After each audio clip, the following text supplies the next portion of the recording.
Teachers, happy end of the school year. You guys made it. You made it to June. We're done with school. I'm so excited for all of us. But there's something I want to talk about before we get to next school year. There's something you need to do this summer to improve yourself as a teacher.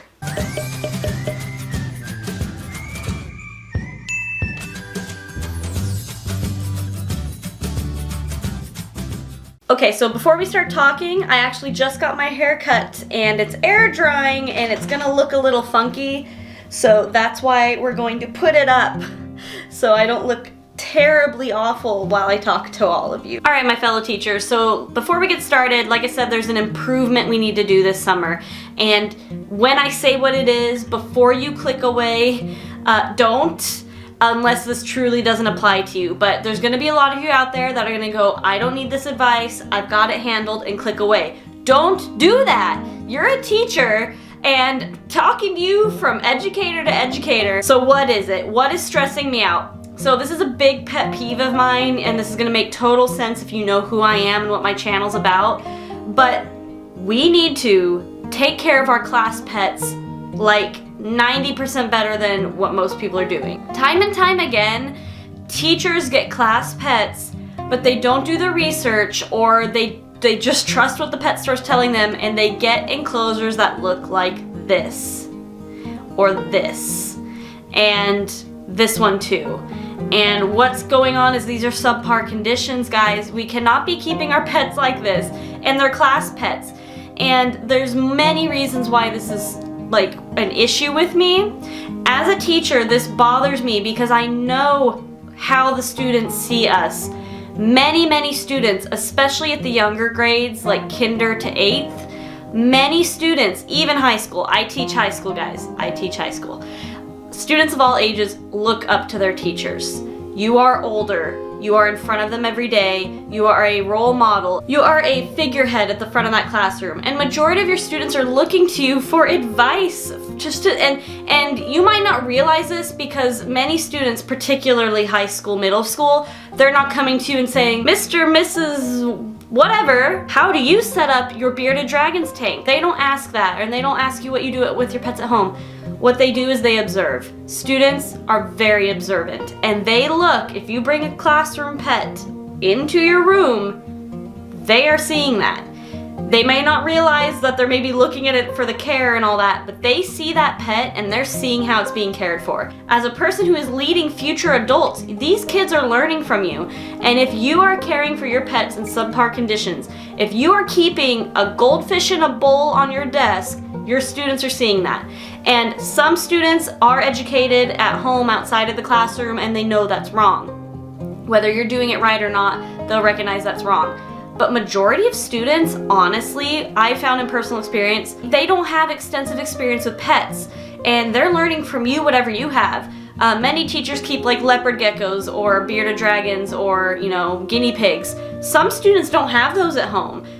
Some students just have a cat or a dog or nothing at all. And when you bring a gecko or a fish or a rabbit, and that's the student's first experience with it, they're learning from you. And if you do it wrong, they're going to learn it wrong.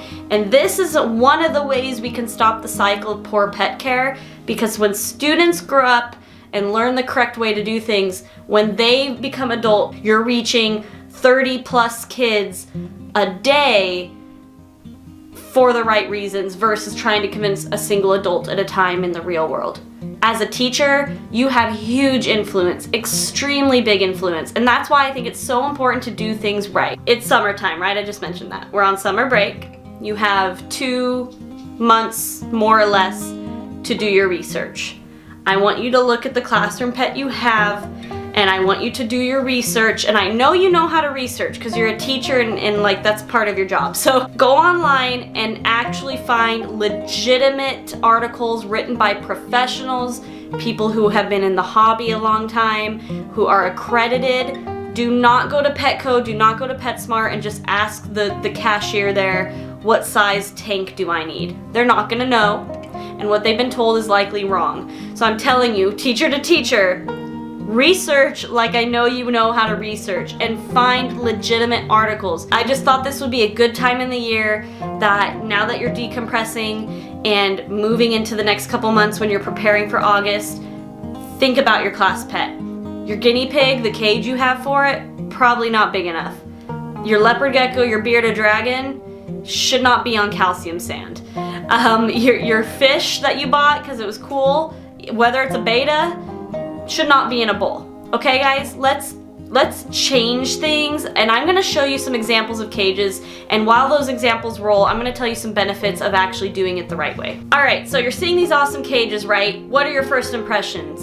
Wow, those look amazing, you know, these are great, stuff like that. Your students are gonna have the same reactions. So when you put effort into the care you have for your animals, your students are gonna put the same effort into their work. This is not automatic or guaranteed, but it shows that you care and are passionate about something. And generally when one person cares enough, the students follow. They're going to care for their pets better. And like I said, they get older and they get their own animals, they're gonna care for them better because they're gonna say, I remembered my teacher had an awesome enclosure, had an awesome fish tank, I want to do that too. Because people naturally gravitate toward things that look nice and are kept well. And pets are a huge example of that. Second reason why this is great is because the animals actually are friendlier and probably behave better when you care for them properly.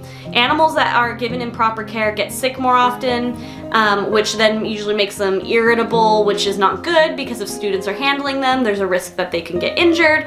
Animals that are well kept are happier animals, and your students will notice that, and they'll enjoy the animal out playing. They'll enjoy holding the animal that's feeling good. And the biggest deal that I keep saying over and over is that you're gonna make an impression.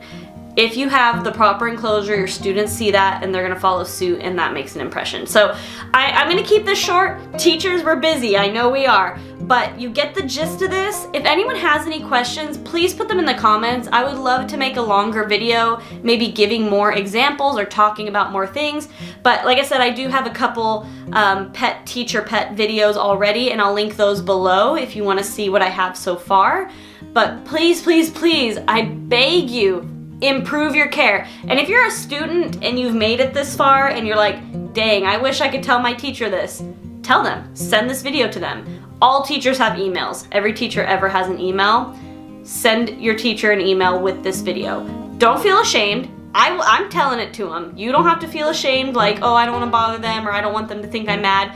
You're not mad. Teachers, I'm telling you right now, if your student sent you this video, it's out of love, it is out of concern, it's out of care. And please keep an open mind. Sometimes us teachers get a complex of we can't be wrong because we're teachers, right? We know everything. We are the experts in the subject. Don't do that with this. If your student is reaching out to you and sending you this video, they're concerned.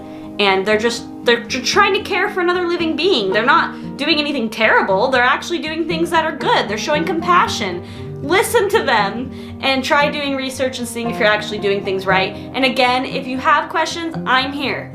I understand what you're going through. I'm a teacher too. I am here if you have questions.